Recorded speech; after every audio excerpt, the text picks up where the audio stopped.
हाँ, तो अब खून ही मिल गया, वो भी मर्डर वेपन के साथ। तो ये तो एक ओपन एंड शट केस हो गया ना। लेकिन नहीं, जिस अलमारी में लड़की मिली वो बाहर से बंद थी, जिसका मतलब है उसके साथ और कोई भी है और ये केस और ज्यादा कॉम्प्लिकेट हो चुका है। तो चलो जल्दी से एपिसोड 2 शुरू करते हैं। मैं हूँ Electra and welcome to Electra explains. अब जो लड़की चेलप्पा की अलमारी से मिली थी उसने कुछ नहीं बोला, यहाँ तक कि अपना नाम तक पुलिस को नहीं बताया। वो बस चुपचाप बैठी हुई है जैसे किसी शौक में हो। सक्करई एक स्टूल फर्श पे फेंक देता है। उसकी आवाज तक से उस लड़की को कोई फर्क नहीं पड़ता। ना तो वो डरती ना ही सक्करई की तरफ देखती। सक्करई उससे उसका नाम, कॉटेज में क्या हुआ था, उसका साथी कौन है जिसने दरवाजा बाहर से बंद किया, सब कुछ पूछने की कोशिश करता है। लेकिन मूर्ति भी वहाँ आ जाता है और उस लड़की को जेल के नाम पे डराने की कोशिश करता है कि इस पे चेलप्पा का खून लगा हुआ था, फॉरेंसिक की रिपोर्ट आते ही इसे जेल में डाल देंगे। सक्करई को मूर्ति का तरीका पसंद नहीं आता, फिर भी सक्करई उस लड़की को समझाने की कोशिश करता है कि उस लड़की की उम्र अभी कम है और जेल जाने से उसकी जिंदगी खराब हो जाएगी। तो वो सब सच सच पुलिस को बता दे। और मूर्ति दोबारा से बीच में बोलने लगता है कि जेल में बहुत खतरनाक औरतें हैं जो तुझे कच्चा चबा जाएंगी और एक बार तू उनके हाथ लग गई तो तेरे शरीर पे चमड़ी तक नहीं बचेगी।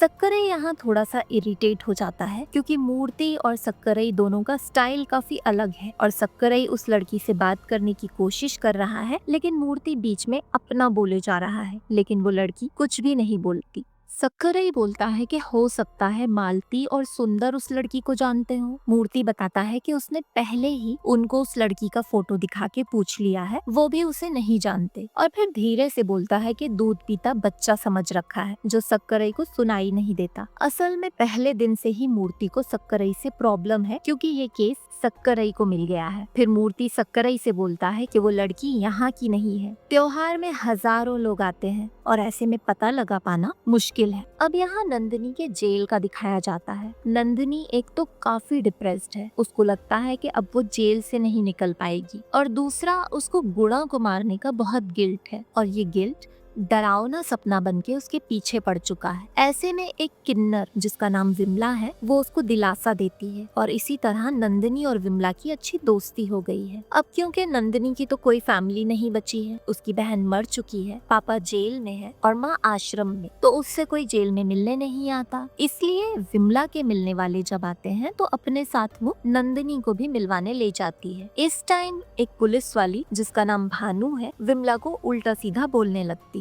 तभी एक और कैदी सरोजा जो वहीं फोन पे बात कर रही थी भानु को समझाती है कि हमको 10 मिनट मिलते हैं, उसमें भी शांति नहीं मिल सकती क्या? और भानु सुन भी लेती है। सरोजा को देख के लगता है कि उसका एक दबदबा है वहाँ। कैदी नहीं, मुझे तो पहली बार देख के वो जेल की वार्डन लगी थी। अब जेल के अंदर भी 2 कैदियों में मारपीट हो रही होती है, तब भी सरोजा आके उनकी लड़ाई रोकती है और ये सब देख के नंदिनी काफी इम्प्रेस हो जाती है। और यहाँ पता चलता है कि सरोजा का पति एमएलए था और अब इस दुनिया में नहीं रहा। तो अभी जो एमएलए है आरसू, उसको डर था कि कहीं सरोजा इलेक्शन में खड़ी ना हो जाए, इसलिए उसने सरोजा को झूठे केस में फंसा के जेल करवा दी। लेकिन सरोजा बहुत जल्दी छूटने वाली है और फिर वो एमएलए को सबक सिखाएगी क्योंकि सरोजा बहुत इंटेलिजेंट है, बिजनेस लेडी है और अभी जेल में भी वो एक ट्रेनिंग सेंटर चलाती है। और फिर विमला और नंदिनी दोनों सरोजा की ट्रेनिंग सेंटर जाते हैं जहाँ औरतें सिलाई का काम और डलिया वगैरह बना रही हैं और सरोजा उनको ये सब सिखाती है। इधर ईश्वरन और कोथाई भी कालीपट्टनम अष्टकाली त्योहार में नाटक करने आए हैं। अब अगर सोचोगे कि ईश्वरन और कोथाई कौन है तो मेरी गलती नहीं है क्योंकि आपने खुद अपनी मर्जी से सीजन 1 नहीं देखा और डायरेक्ट सीजन 2 देख रहे हो। देखो अभी भी लेट नहीं हुआ है, आई बटन पे क्लिक करके सीजन 1 का एक शॉर्ट सा रिकैप देख सकते हो, ठीक है ना?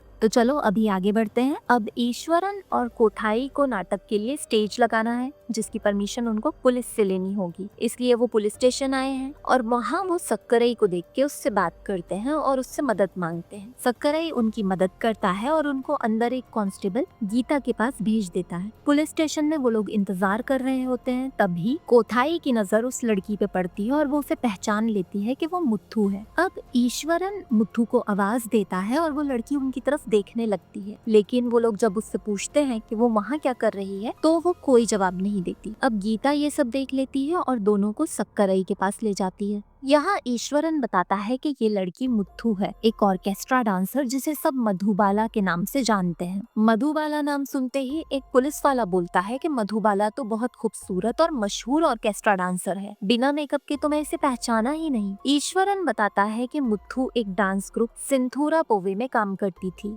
जो अब बंद हो चुका है, लेकिन मुथु बहुत अच्छी लड़की है और अपने काम से काम रखती है। स्टेज से उतरने के बाद उसका हुलिया एकदम बदल जाता है। ईश्वरन को मुथु के बारे में इससे ज्यादा और कुछ नहीं पता, लेकिन वो एक लड़की जो मुथु के साथ काम करती थी, जिसका नाम याक्षी है, उसका एड्रेस सक्करई को दे देता है। अब मूर्ति और सक्करई याक्षी से मिलने जाते हैं और वो बताती है कि मुथु अपने काम से काम रखती थी। डांस के बाद वो निकल जाती थी, ज्यादा किसी से बात नहीं करती थी, जैसे कोई नौकरी कर रही हो। याक्षी बताती है कि कुछ साल पहले इनको पुलिस ने पकड़ लिया था और सतैयूर सब जेल भेज दिया था, और तब इन्हें पता चला कि एक नया कानून आया है जिसकी वजह से मंदिरों और त्योहारों में ऐसे डांस बैन हो चुके हैं। इस वजह से कई लड़कियां वैश्यावृत्ति करने लग गई, लेकिन मुथु ने ऐसा कुछ नहीं किया, वो ये सब छोड़ के चली गई। याक्षी ने भी काफी बार उसको अपने साथ डांस करने बुलाया, लेकिन उसने साफ मना कर दिया। अब सक्करई मूर्ति से पूछता है कि जब मुथु पहले भी सतैयूर सब जेल जा चुकी है तो मूर्ति को इस बारे में पता होना चाहिए था। मूर्ति बताता है कि पहले जब किसी लड़की को वैश्यावृत्ति के लिए पकड़ा जाता था तो 1-2 दिन किसी सब जेल में रख के छोड़ देते थे, कोई एफआईआर नहीं होती थी। और वो सक्करई को बताता है कि त्योहारों में अश्लील डांस पे बैन लगाने के लिए अपील और किसी ने नहीं बल्कि चेलप्पा ने ही की थी। तो हो सकता है इसीलिए मुथु ने चेलप्पा को मार दिया। और ऑर्केस्ट्रा डांस पे लगे हुए बैन से तिरुवेंगदम का भी बहुत नुकसान हुआ, क्योंकि वही ये सब डांस करवाता था, लेकिन बिना किसी ठोस सबूत के तिरुवेंगदम से पूछताछ नहीं कर सकते। इधर धामू को चेलप्पा की मौत का पता चल जाता है। सक्करई मालती से बोलता है कि डीआईजी ने मना किया था किसी को बताने से, लेकिन मालती बोलती है कि धामू तो फैमिली मेंबर जैसा है। और साथ ही मालती सक्करई को बताती है कि मूर्ति पे बिल्कुल भरोसा मत करना। प्रियमवदा ने अपने स्कूल के लिए किसानों की जमीन हड़पी तो चेलप्पा ने प्रियमवदा पे कोर्ट केस किया, लेकिन मूर्ति ने प्रियमवदा से रिश्वत लेके किसानों को चुप रहने के लिए धमकाया और फिर चेलप्पा ने मूर्ति पे भी केस कर दिया और मूर्ति 6 महीनों के लिए सस्पेंड हो गया। और अभी कुछ दिनों पहले ही उसने ड्यूटी ज्वाइन की होगी। और अगर आपको याद हो तो चेलप्पा के मरने से पहले घर पे उसे प्रियमवदा का कॉल भी आया था। सक्करई सुंदर से तिरुवेंगदम के बारे में पूछता है और सुंदर से पता चलता है कि तिरुवेंगदम और चेलप्पा दोनों चचेरे भाई होने के साथ साथ अच्छे दोस्त भी थे। लेकिन 2 साल पहले जब चेलप्पा ने त्योहार में ऑर्केस्ट्रा डांस बंद करवा दिया, तब तिरुवेंगदम चेलप्पा को समझाने गया था कि वो ये सब गलत कर रहा है और अगर डांसर्स डांस नहीं करेंगी तो गलत काम करने लगेंगी। लेकिन चेलप्पा बोलता है कि तिरुवेंगदम को अपनी कमाई की चिंता है। और सुंदर का कहना है कि कहीं ना कहीं तिरुवेंगदम चेलप्पा से जलता था, क्योंकि बचपन से ही दोनों को कंपेयर किया जाता था। और तभी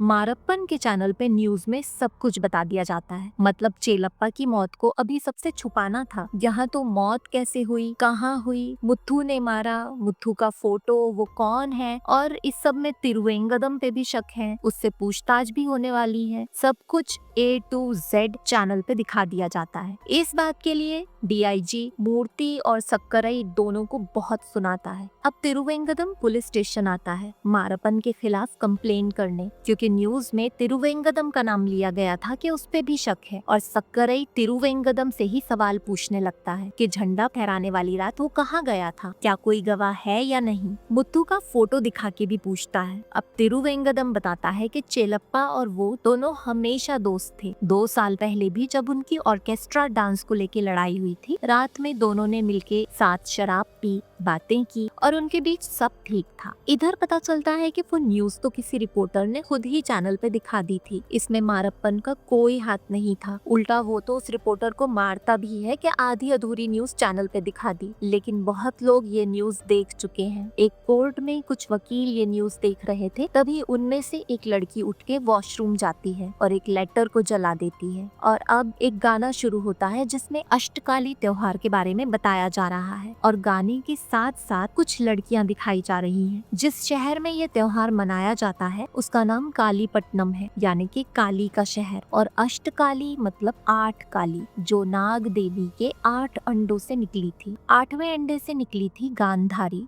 सातवें से मुप्पीदारी, छठवें से उलगम्मा, पांचवें से शेन बगवली, चौथे से संधनमारी, तीसरे से वीरमकाली, दूसरे से नाची और पहले से मुथरम्मा। 7 लड़कियां और 8वीं जेल में मुथु। और इन सभी के नाम 8 काली देवियों के नाम पे हैं। और अब ये 7 लड़कियां अलग अलग पुलिस स्टेशन में जाके एक ही बात बोलती हैं कि चेलप्पा का मर्डर मैंने किया है। और कालीपट्टनम पुलिस स्टेशन में भी नाची आके यही बात बोलती है, जो मूर्ति और सक्करई को हैरान कर देती है। आखिर कौन है ये लड़कियां? क्या इन सब ने मिलके चेलप्पा को मारा? और अब सरेंडर क्यों कर रही हैं? ये सब तो आगे ही पता चलेगा। अच्छा, अब यहाँ तक आ गए हैं तो वीडियो को एक लाइक और चैनल को सब्सक्राइब जरूर कर लो। एपिसोड 2 तो यहीं खत्म हो जाता है। अब मिलेंगे एपिसोड 3 में।